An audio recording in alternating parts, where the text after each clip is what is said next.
ಬಾಂಗ್ಲಾದೇಶ ಅಮೆರಿಕದ ಜೊತೆಗೆ ಒಪ್ಪಂದ ಮಾಡಿಕೊಂಡಿರುವಂತಹ ರೀತಿ ಭಾರತದ ಅತಿ ದೊಡ್ಡ ಉದ್ಯೋಗ ವಲಯವಾದಂತಹ ಜವಳಿ ಉದ್ಯಮಕ್ಕೆ ದೊಡ್ಡ ಬೆದರಿಕೆ ಒಡ್ಡೋ ಹಾಗೆ ಕಾಣ್ತಾ ಇದೆ. ಈ ಒಪ್ಪಂದದ ಸುದ್ದಿ ಹೊರಬಿದ್ದ ತಕ್ಷಣ ಗೋಕಲ್ದಾಸ್ ಮತ್ತೆ ಕೆಪಿಆರ್ ಮಿಲ್ಸ್ ನಂತ ಭಾರತೀಯ ಜವಳಿ ಕಂಪನಿಗಳ ಷೇರುಗಳು 5% ರಷ್ಟು ಕುಸಿದ್ವು. ಕೃಷಿಯ ನಂತರ ಭಾರತದ ಎರಡನೇ ಅತಿ ದೊಡ್ಡ ಉದ್ಯೋಗ ವಲಯಕ್ಕೆ ಟ್ರಂಪ್ ತೀವ್ರ ಹೊಡೆತ ನೀಡಿದ್ದಾರೆ. ಭಾರತದೊಂದಿಗೆ ಒಪ್ಪಂದವನ್ನ ಇನ್ನೂ ಅಂತಿಮಗೊಳಿಸಿಲ್ಲ, ಒಪ್ಪಂದದ ಚೌಕಟ್ಟನ್ನ ಸಿದ್ಧಪಡಿಸಲಾಗಿದೆ.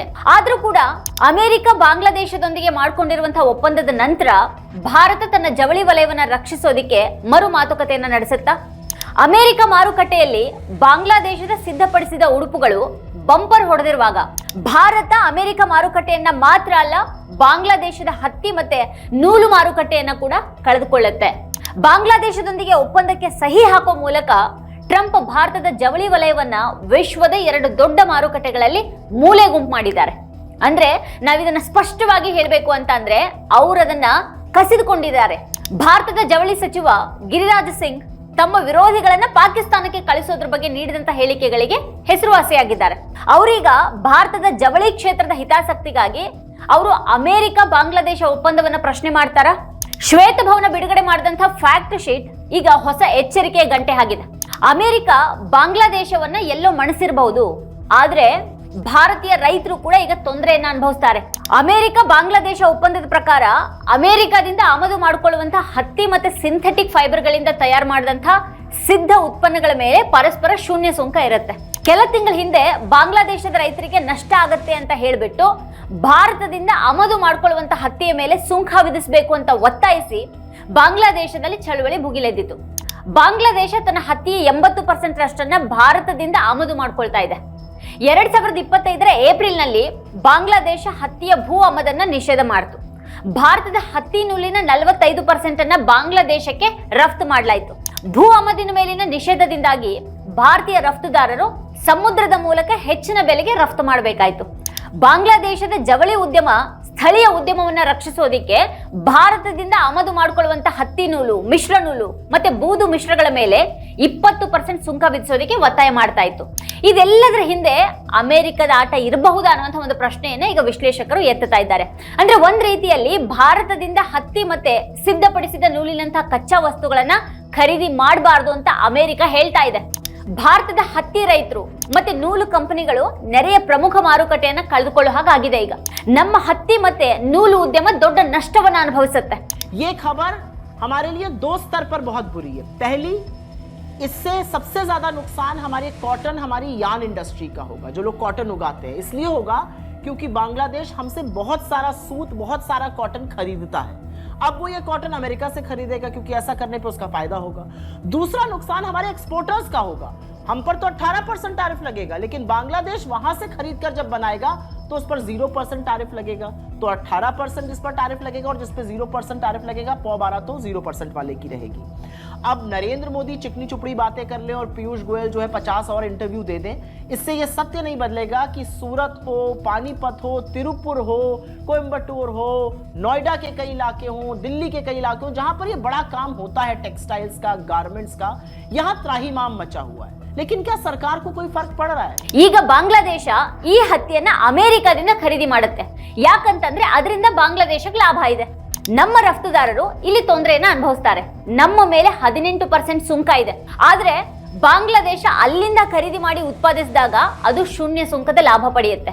ಸೂರತ್, ಪಾಣಿಪತ್, ಕೊಯಮತ್ತೂರು ಮತ್ತೆ ನೋಯ್ಡಾದ ಹಲವಾರು ಪ್ರದೇಶಗಳು ಮತ್ತೆ ದೆಹಲಿಯ ಅನೇಕ ಪ್ರದೇಶಗಳಲ್ಲಿನ ಜವಳಿ ಮತ್ತೆ ಉಡುಪು ಉತ್ಪಾದನೆ ವ್ಯಾಪಕ ಹೊಡೆತ ಅನುಭವಿಸಬೇಕಾಗತ್ತೆ. ಇದ್ರ ಬಗ್ಗೆ ಈಗ ಮೋದಿ ಸರ್ಕಾರ ಕಾಳಜಿ ವಹಿಸುತ್ತಾ? ಬಾಂಗ್ಲಾದೇಶದ ಒಪ್ಪಂದದ ನಂತರ ಕೂಡ ಭಾರತ ಮಾತಾಡದೇ ಇದ್ರೆ ಮತ್ತೇನೂ ಸಾಧ್ಯ ಇಲ್ಲ ಇನ್ಮೇಲೆ. ಕಳೆದ ಆಗಸ್ಟ್ ನಲ್ಲಿ ಭಾರತ ಅಮೆರಿಕದಿಂದ ಹತ್ತಿ ಆಮದಿನ ಮೇಲಿನ ಆಮದು ಸುಂಕವನ್ನ 11% ರಿಂದ ಶೂನ್ಯಕ್ಕೆ ಇಳಿಸಿತು. ಆದ್ರೂ ಕೂಡ ಅಮೆರಿಕ ಭಾರತಕ್ಕೆ ಅಮೆರಿಕದ ಹತ್ತಿಯಿಂದ ತಯಾರಿಸಿದಂತ ಬಟ್ಟೆಗಳ ಮೇಲೆ ಶೂನ್ಯ ಸುಂಕಕ್ಕೆ ಒಪ್ಪಲಿಲ್ಲ. ಈಗಿನ ಮಧ್ಯಂತರ ಒಪ್ಪಂದದ ಚೌಕಟ್ಟಿನ ಪ್ರಕಾರ ಭಾರತೀಯ ಜವಳಿಗಳ ಮೇಲೆ 18% ಸುಂಕವನ್ನ ವಿಧಿಸಲಾಗಿದೆ. ಬಾಂಗ್ಲಾದೇಶ ಭಾರತದಿಂದ $2 ಬಿಲಿಯನ್ ಮೌಲ್ಯದ ಹತ್ತಿಯನ್ನ ಖರೀದಿ ಮಾಡುತ್ತೆ. ಇದು ಈಗ ಅಮೆರಿಕದ ಪಾಲಾಗ್ಬಿಟ್ರೆ ಭಾರತದ ಹತ್ತಿ ಬೆಳೆಗಾರರು ನಾಶ ಆಗ್ತಾರೆ. ಮಹಾರಾಷ್ಟ್ರ ಮತ್ತೆ ಗುಜರಾತ್ ರೈತರ ಕಥೆ ಏನಾಗ್ಲಿದೆ? ಚೀನಾ ನಂತರ ಬಾಂಗ್ಲಾದೇಶ ವಿಶ್ವದ 2ನೇ ಅತಿ ದೊಡ್ಡ ಜವಳಿ ರಫ್ತುದಾರ. ಬಾಂಗ್ಲಾದೇಶದ ರಫ್ತಿನ 80% ಸಿದ್ಧ ಉಡುಪುಗಳಾಗಿವೆ. ಮತ್ತೆ ಈ ವಲಯ 40 ಲಕ್ಷ ಜನರಿಗೆ ಉದ್ಯೋಗವನ್ನು ನೀಡುತ್ತೆ. 2024ರಲ್ಲಿ ಬಾಂಗ್ಲಾದೇಶ ಸುಮಾರು $7.5 ಬಿಲಿಯನ್ ಮೌಲ್ಯದ ಉಡುಪುಗಳನ್ನ ಅಮೆರಿಕಕ್ಕೆ ರಫ್ತು ಮಾಡಿತು. ಆದ್ರಿಂದ ಭಾರತೀಯ ಹತ್ತಿ ರೈತರು ಈ ಹೊಸ ಸವಾಲಿಗೆ ಈಗ ಸಿದ್ಧರಾಗಬೇಕಾಗಿದೆ. 4 ದಿನಗಳ ಹಿಂದೆ ಭಾರತದ ಸಚಿವ ಪಿಯೂಷ್ ಗೋಯಲ್ ಅವರು ಬಾಂಗ್ಲಾದೇಶದ ಮೇಲಿನ ಜವಳಿ ಸುಂಕ 20% ಆಗಿದ್ರೆ ಭಾರತದ ಮೇಲೆ ಅದು 18% ಅಂತ ಹೇಳಿದ್ರು. ಈಗ ಬಾಂಗ್ಲಾದೇಶಕ್ಕೆ 19% ಮತ್ತೆ ಭಾರತಕ್ಕೆ 18% ಅನ್ನೋದು ಏನ್ ಗಮನಾರ್ಹ ವ್ಯತ್ಯಾಸ ಅಲ್ಲ. ಇದು ಹತ್ತಿ, ಸೋಯಾಬೀನ್ ಮತ್ತೆ ಸೇಬು ಬೆಳೆಗಾರರು ಸುರಕ್ಷಿತರಾಗ್ತಾರ ಅಂತ ಮೋದಿ ಸರ್ಕಾರ ಇದಕ್ಕೆ ಉತ್ತರ ನೀಡಬೇಕಾಗಿದೆ. ಈ 2 ಅಥವಾ 3 ಬೆಳೆಗಳಲ್ಲಿ ಮಾತ್ರನೇ ತೊಡಗಿರುವಂತಹ ಲಕ್ಷಾಂತರ ರೈತರು ಹಾಳಾಗಬಾರ್ದು. ಭಾರತ ರಷ್ಯಾದಿಂದ ತೈಲ ಖರೀದಿ ಮಾಡೋದಿಲ್ಲ ಅಂತ ಟ್ರಂಪ್ಗೆ ಗ್ಯಾರಂಟಿ ನೀಡಿರೋದ್ರಿಂದ ಈ ಸುಂಕಗಳನ್ನ ತೆಗೆದು ಹಾಕಲಾಗಿದೆ ಅಂತ ಶ್ವೇತಭವನ ತನ್ನ ಫ್ಯಾಕ್ಟ್ ಶೀಟ್ ನಲ್ಲಿ ಹೇಳಿದೆ. ಇದ್ರ ಬಗೆಗಿನ ಪ್ರಶ್ನೆಗೆ ಭಾರತ ಸರ್ಕಾರ ಉತ್ತರಿಸೋದಿಕ್ ಸಾಧ್ಯ ಆಗ್ತಾ ಇಲ್ಲ.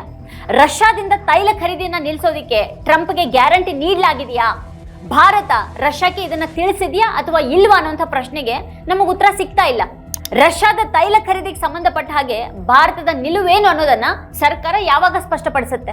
ರಷ್ಯಾ ಕೂಡ ಅಮೆರಿಕ ಒತ್ತಡದ ಮೂಲಕ ರಷ್ಯಾದಿಂದ ಭಾರತವನ್ನ ಕಸಿದುಕೊಳ್ಳೋದಕ್ಕೆ ಪ್ರಯತ್ನ ಪಡ್ತಿದೆ ಅಂತ ಹೇಳ್ತಾ ಇದೆ ಈಗ. ಹಾಗಾದ್ರೆ ಬ್ರಿಕ್ಸ್ ದೇಶಗಳಲ್ಲಿ ಭಾರತದ ಸ್ಥಾನ ಮತ್ತೆ ಏನಾಗತ್ತೆ? ರಷ್ಯಾಕ್ಕೆ ಸಂಬಂಧಪಟ್ಟ ಹಾಗೆ ಅಮೆರಿಕ ಭಾರತಕ್ಕೆ ಬಹಿರಂಗವಾಗಿ ನಿರ್ದೇಶನವನ್ನ ನೀಡ್ತಾ ಇದೆ. ಅಮೆರಿಕ ಭಾರತ ವ್ಯಾಪಾರ ಒಪ್ಪಂದದ ಬಗ್ಗೆ ಪ್ರತಿದಿನಾನು ಹೊಸ ಹೊಸ ವಿಷಯಗಳು ಬಯಲಿಗೆ ಬರ್ತಾ ಇವೆ. ಮತ್ತೆ ಅಂತ ಹೊಸ ವಿಷಯಗಳು ಭಾರತೀಯರು ನಾಚಿಕೆಯಿಂದ ತಲೆ ತಗ್ಗಿಸುವ ಹಾಗೆ ಮಾಡ್ತಾ ಇವೆ ಅಂತ ವಿಶ್ಲೇಷಕರು ಹೇಳ್ತಾ ಇದ್ದಾರೆ. ಅಮೆರಿಕದ ಹಣಕಾಸು ಸಚಿವ, ಅಮೆರಿಕದ ಗೃಹ ಕಾರ್ಯದರ್ಶಿ ಮತ್ತೆ ಅಮೆರಿಕದ ವಿದೇಶಾಂಗ ಕಾರ್ಯದರ್ಶಿ ಭಾರತವನ್ನ ಮೇಲ್ವಿಚಾರಣೆ ಮಾಡ್ತಾರೆ ಅಂತ ಟ್ರಂಪ್ ಹೇಳಿದ್ದಾರೆ. ಭಾರತ ರಷ್ಯಾದಿಂದ ತೈಲ ಖರೀದಿ ಮಾಡಿ ಸಿಕ್ಕು ಬಿದ್ರೆ ಮತ್ತೆ 25% ತೆರಿಗೆಯನ್ನ ವಿಧಿಸಲಾಗತ್ತೆ.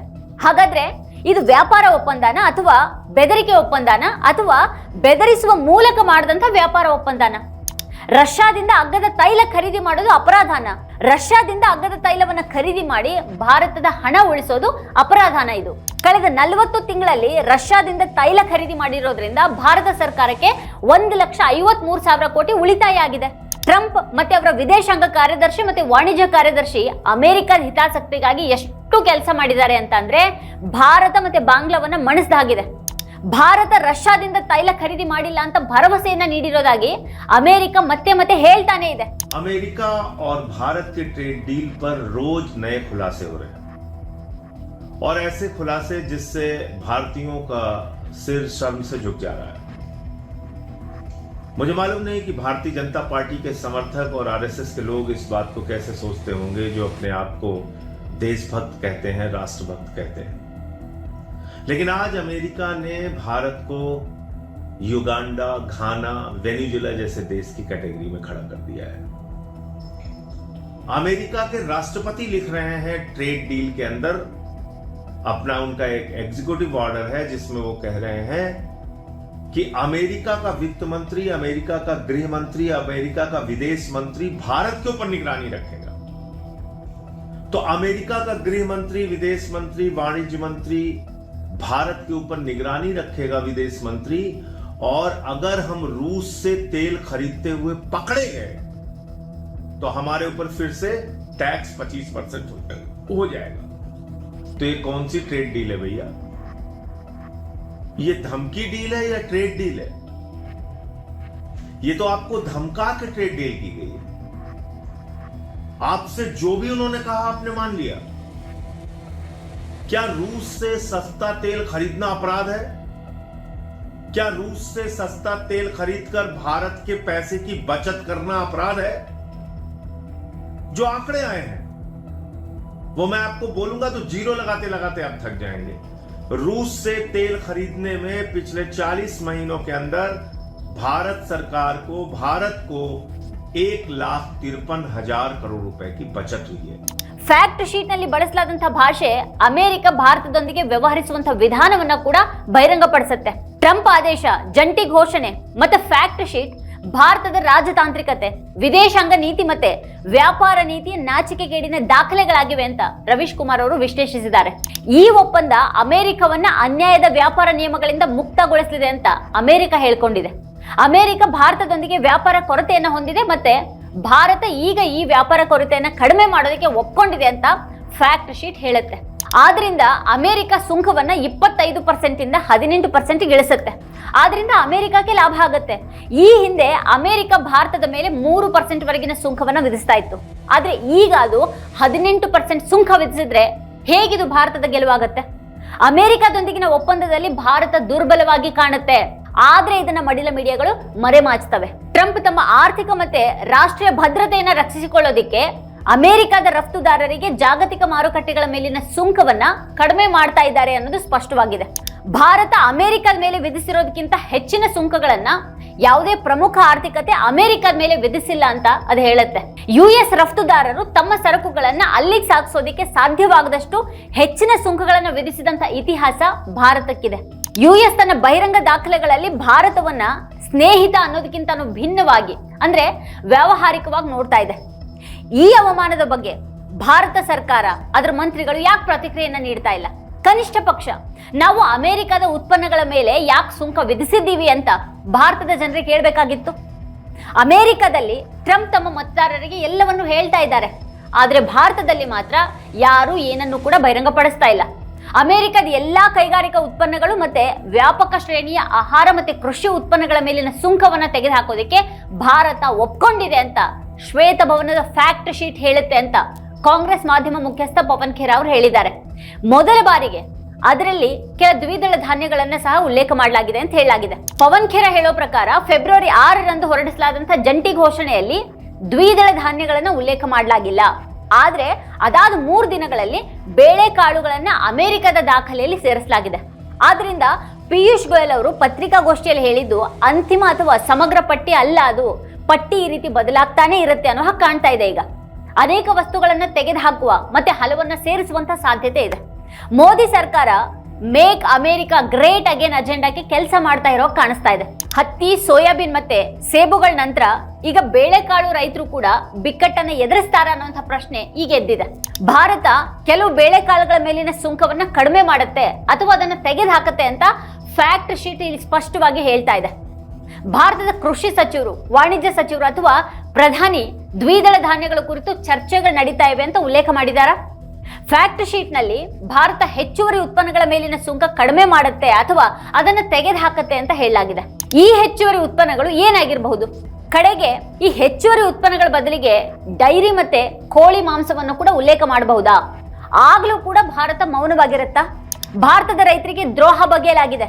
ಇತಿಹಾಸದಲ್ಲೇ ಮೊದಲ ಬಾರಿಗೆ ಭಾರತದ ಕೃಷಿ ವಲಯವನ್ನ ಅಮೆರಿಕಕ್ಕೆ ತೆರೆಯಲಾಗ್ತಿದೆ ಅಂತ ಕಾಂಗ್ರೆಸ್ ಅಧ್ಯಕ್ಷ ಮಲ್ಲಿಕಾರ್ಜುನ್ ಖರ್ಗೆ ಅವರು ಹೇಳಿದ್ದಾರೆ. ಬಾಂಗ್ಲಾದೇಶಕ್ಕೆ ಶೂನ್ಯ ಸುಂಕವನ್ನ ನೀಡೋ ಮೂಲಕ ಟ್ರಂಪ್ ಸೂರತ್ ಅಂತ ಜವಳಿ ಮಾರುಕಟ್ಟೆ ನಾಶಕ್ಕೆ ಎಡೆ ಮಾಡಿಕೊಟ್ಟಿದ್ದಾರೆ ಅಂತ ಮಲ್ಲಿಕಾರ್ಜುನ್ ಖರ್ಗೆ ಅವರು ಹೇಳ್ತಾರೆ. ಈಗಿನ ಅವಸ್ಥೆಯನ್ನ ನೋಡಿದ್ರೆ ಈ ಒಪ್ಪಂದದ ಬಗ್ಗೆ ಭಾರತ ಏನನ್ನೂ ಮಾತಾಡ್ತಾ ಇಲ್ಲ ಅಂತ ತೋರುತ್ತೆ. ಎಲ್ಲವನ್ನು ಅಮೆರಿಕನೇ ಮಾಡ್ತಾ ಇರೋ ಹಾಗಿದೆ. ಅಮೆರಿಕನೇ ಜಂಟಿ ಹೇಳಿಕೆ ಬಿಡುಗಡೆ ಮಾಡುತ್ತೆ, ಅಮೆರಿಕನೇ ಫ್ಯಾಕ್ಟ್ ಶೀಟ್ ಅನ್ನ ಬಿಡುಗಡೆ ಮಾಡುತ್ತೆ. ಮುಂದಿನ ದಿನಗಳಲ್ಲಿ ಒಪ್ಪಂದ ಅಂತಿಮಗೊಂಡಾಗ ಮಾತ್ರನೇ ನಮಗೆ ಸತ್ಯ ಗೊತ್ತಾಗತ್ತೆ. ಅಮೆರಿಕ ಅಧ್ಯಕ್ಷರು ತಮ್ಮ ಜನರಿಗೆ ಎಲ್ಲವನ್ನು ಹೇಳ್ತಾ ಇದ್ದಾರೆ, ಆದ್ರೆ ಭಾರತದ ಪ್ರಧಾನಿ ಮಾತ್ರ ಸತತವಾಗಿ ಮೌನ ವಹಿಸಿದ್ದಾರೆ. ಅಮೆರಿಕ ನಿತ್ಯನೂ ಕೂಡ ಭಾರತವನ್ನ ಅವಮಾನಿಸ್ತಾ ಇದೆ. ಮತ್ತೆ ಇಲ್ಲಿ ಧರ್ಮ ದ್ವೇಷದ ಕತೆ ಹೇಳ್ತಾ ಸತ್ಯವನ್ನ ಮರೆಮಾಚೋದಿಕ್ ನೋಡ್ಲಾಗ್ತಾ ಇದೆ. ಇನ್ನು ಎಷ್ಟು ದಿನ ಇದೆಲ್ಲಾನು ನಡೆಯಲಿದೆ? ಮತ್ತೆ ಎಲ್ಲಾನು ಬಯಲಾದಾಗ ಕಥೆ ಎಲ್ಲಿಗೆ ಮುಟ್ಟಿರುತ್ತೆ? ಯೋಚನೆ ಮಾಡಿ ಒಮ್ಮೆ. ವೀಕ್ಷಕರ ಕುರಿತು ನೀವೇನು ಹೇಳ್ತೀರಿ? ನಿಮ್ಗೇನು ಅನ್ಸುತ್ತೆ? ನಿಮ್ಮ ಅಭಿಪ್ರಾಯವನ್ನ ವಿಡಿಯೋ ಕೆಳಗಡೆ ಕಮೆಂಟ್ ಮಾಡಿ ನಮಗೆ ತಿಳಿಸಿ. ಇದೇ ಹೊತ್ತಿನ ಸ್ಪೆಷಲ್ ನೋಡ್ತಾ ಇರಿ ವಾರ್ತಾ ಭಾರತಿ. ನೀವಿನ್ನೂ ವಾರ್ತಾ ಭಾರತಿ ಯೂಟ್ಯೂಬ್ ಚಾನಲ್ ಅನ್ನ ಸಬ್ಸ್ಕ್ರೈಬ್ ಮಾಡಿಲ್ಲ ಅನ್ನೋದಾದ್ರೆ ಈ ಕೂಡಲೇ ಸಬ್ಸ್ಕ್ರೈಬ್ ಮಾಡಿ, ಹಾಗೆ ಪಕ್ಕದಲ್ಲೇ ಇರುವಂತಹ ಬೆಲ್ ಐಕಾನ್ ಪ್ರೆಸ್ ಮಾಡಿ ನಮ್ಮನ್ನ ಪ್ರೋತ್ಸಾಹಿಸಿ.